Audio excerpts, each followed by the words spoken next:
Hello everyone. आज हम लोग डिस्कस करेंगे magnetic force on a current carrying conductor placed in a uniform magnetic field.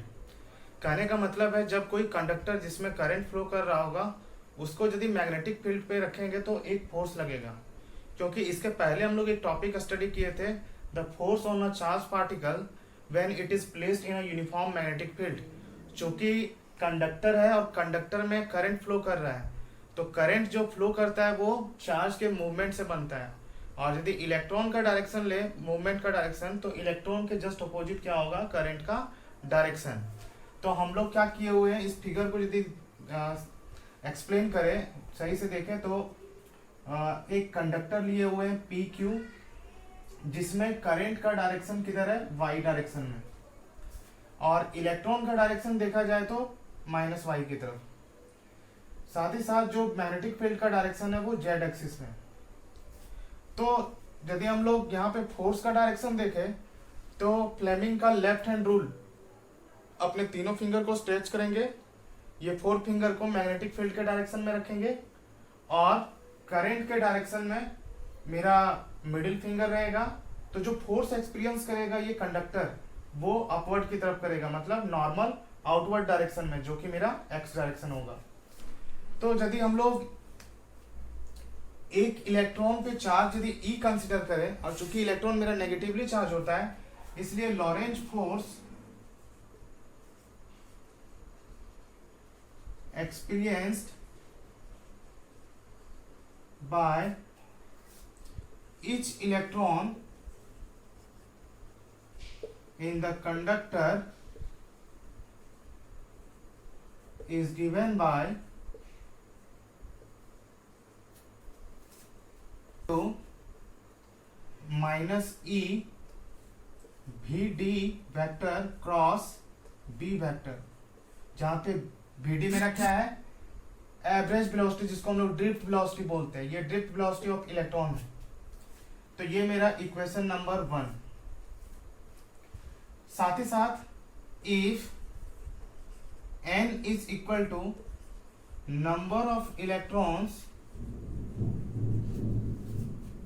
पर unit volume, यदि यूनिट वॉल्यूम में n नंबर ऑफ इलेक्ट्रॉन्स है, therefore total number of electrons कितना हो जाएगा, n इज इक्वल टू यूनिट वॉल्यूम में जितना इलेक्ट्रॉन है into total volume. Area A लिए हुए हैं और लेंथ जो कंडक्टर का वो l, a इंटू एल, ये मेरा टोटल वॉल्यूम हो जाएगा। तो total number of electrons in the conductor n is equal to n into a into L. अब यदि फोर्स, टोटल फोर्स बात करें, यदि इस कंडक्टर पे टोटल फोर्स कितना लगेगा, तो लिखेंगे therefore total force on the conducting wire is, total number of electrons इतना है, तो मेरा हो जाएगा F इज इक्वल टू इतना मल्टीप्लाई इतना, तो यानी ये बन जाएगा minus E N A L और VD cross B vector, equation number 2। ये टोटल नंबर ऑफ इलेक्ट्रॉन्स है वायर में, और ये इच इलेक्ट्रॉन पे जो फोर्स एक्सपीरियंस होगा वो है। तो यदि टोटल नंबर ऑफ इलेक्ट्रॉन्स पे जितना फोर्स लगेगा उसको देखा जाए तो F इज इक्वल टू इतना मल्टीप्लाई बाय इतना।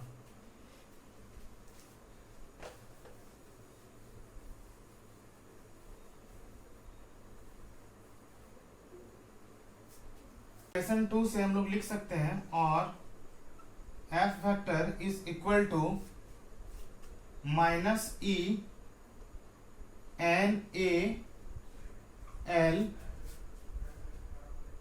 Into VD into B। If IL vector is equal to current element vector,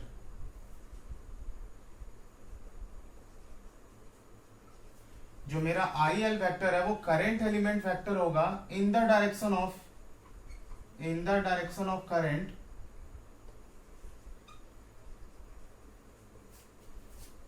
then vector and IL vector are in opposite direction.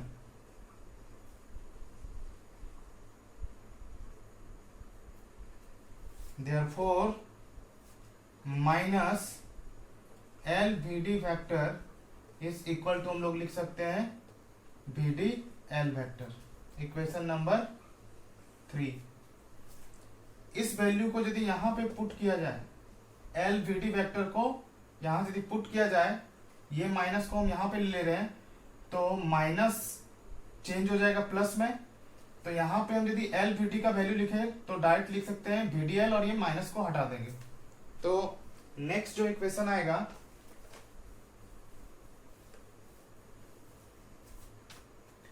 वो आएगा F vector is equal to E N A और अंदर क्या हो जाएगा V D L vector into P vector. Equation number 4. और इसको लिख सकते हैं E N A V D L vector cross P vector. ध्यान से देखा जाए तो ये वाला इक्वेशन में जो E N A V D है वो मेरा आई है. करंट इज इक्वल टू हम लोग फॉर्मूला कैलकुलेट किए थे N E A V D. ये वी डी यहाँ पे पुट करें आई इसके जगह पे तो एफ इज इक्वल टू क्या आएगा I L vector into B vector. Equation number 5. ये मेरा फोर्स होगा वेक्टर फॉर्म में जो कि कंडक्टर पे एक्ट करेगा एक्स डायरेक्शन में. अब यदि इसका मैग्नीट्यूड का बात करें तो एफ इज इक्वल टू हम लोग लिख सकते हैं F is equal to I L B और साइन थीटा. ये मेरा फोर्स होगा कंडक्टर पे जो लगेगा एक्स डायरेक्शन में. Equation number 6. ये मेरा रिक्वायर्ड एक्सप्रेशन है फोर्स का. अब हम लोग स्पेशल केस देखें. इसमें नंबर 1 if theta is equal to 0 degree. कहने का मतलब है जो मेरा कंडक्टर रखा हुआ है, conductor is placed parallel to magnetic field. जिस समय कंडक्टर पैरेलल होगा मैग्नेटिक फील्ड के उस समय थीटा 0 होगा और जब थीटा 0 होगा तो एफ का वैल्यू 0 हो जाएगा क्योंकि साइन 0 का वैल्यू 0 होता है और उस समय कोई फोर्स एक्सपीरियंस नहीं करेगा. No force experienced